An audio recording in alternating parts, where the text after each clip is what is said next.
TR. Kuti yeah, zita rangu ndonzi Sakah, easy, Steezy, roraswa dhinga rimbodzokere. Hello, uri kundinzwa here? Andatezvara vachiriko here? Kunodzinza rese tiri kuridza mere. Mari yeroora yananga ndinayo ka ndaidyiwa kuSports betting uko. Mari yeroora yananga ndinayo ka ndaidyiwa kuSports betting uko. Ndazvita mamaster ekubetting ka, master betting ka.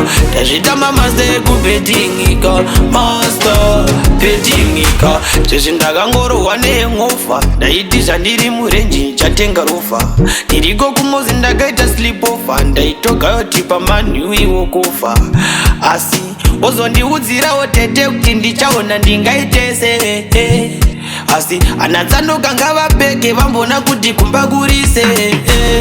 Mari yeroora yananga ndinayo ka ndaidyiwa kuSports betting uko. Mari yeroora yananga ndinayo ka ndaidyiwa kuSports betting uko. Ndazvita mamaster ekubetting ka, master betting ka. Ndazvita mamaster ekubetting ka, master betting ka.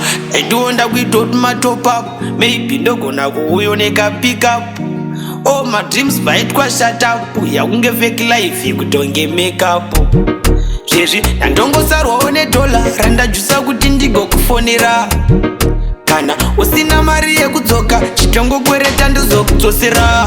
Nekuti mari yeroora kaniwe yadyiwa kuSports betting.